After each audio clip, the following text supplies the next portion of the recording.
America और Iran से शुरू हुए तनाव के बीच ईरान ने अपनी सेना को लेकर एक बड़ा फैसला लिया है।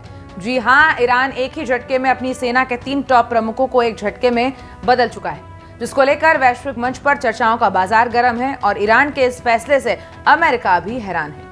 अब ऐसे में कयास लगाए जा रहे हैं कि क्या ये बदलाव अमेरिका के लिए किया गया है या फिर से ईरानी सेना का बदलाव है। नमस्कार, आप देख रहे हैं भारत एक्सप्रेस और मैं हूं आपके साथ अक्षया पाठक।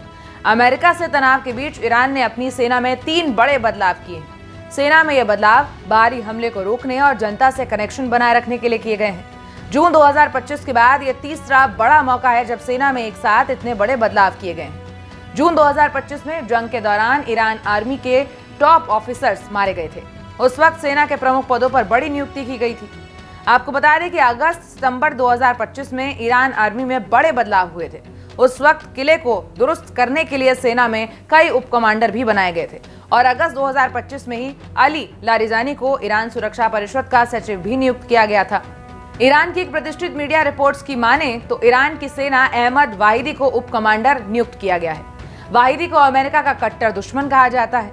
अमेरिका ने वाहिदी को ब्लैकलिस्ट में रख रखा है। वाहिदी सेना में दूसरे नंबर के अधिकारी बनाए गए।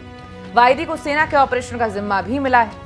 इस बदलाव में ईरान की आर्मी ने इसके अलावा ब्रिगेडियर जनरल मोहम्मद अकर मीनिया को सेना का प्रवक्ता भी बनाया है।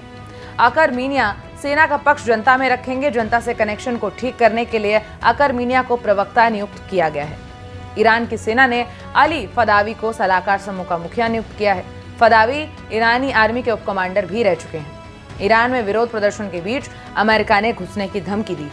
अब अमेरिकी राष्ट्रपति ट्रंप ने पत्रकारों से बात करते हुए कहा कि अगर ईरान में अत्याचार जारी रहता है तो हम दखल दे सकते हैं। मानवाधिकार आयोग के मुताबिक ईरान में प्रदर्शन कर रहे 33 लोगों की हत्या हो गई है।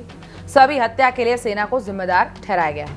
वहीं ईरान सरकार का यह कहना है कि अमेरिका हमारे आंतरिक मामलों में दखल देने की कोशिश कर रहा है। ईरान और अमेरिका के बीच 1979 तक सब कुछ ठीक था, लेकिन इस्लामिक क्रांति के दौरान तेहरान में विरोधियों ने अमेरिकी दूतावास पर कब्जा जमा लिया। वहीं इस पूरे मामले को लेकर ईरान ने दूतावास से संबंधित 52 लोगों को 444 दिनों तक बंधक बनाए रखा। इसके बाद दोनों के रिश्ते खराब हो गए। 1990 में अमेरिका ने ईरान पर खूब बमबारी की थी। इसके बाद ईरान परमाणु हथियार बनाने के मिशन में जुट गया। खेमनेई ने 1990 के दशक में अमेरिका की मौत तक लड़ाई जारी रखने का ऐलान किया था। वहीं इस लड़ाई में साल 2017 में दोनों देशों के रिश्ते कुछ हद तक ठीक भी हुए, लेकिन फिर दोनों के बीच इजराइल को लेकर बवाल हो गया और जून 2025 में अमेरिका ने ईरान के 3 परमाणु ठिकानों पर B-2 बॉम्बर से हमला किया। अब ऐसे में पूरे मामले को लेकर यह कयास लगाया जा रहा है कि क्या इन दोनों देशों के रिश्तों में सुधार होगा या फिर मामला और बढ़ेगा। और देश और दुनिया की तमाम खबरों के लिए देखते रहिए भारत एक्सप्रेस। लूंगी आपसे इजाजत। नमस्कार।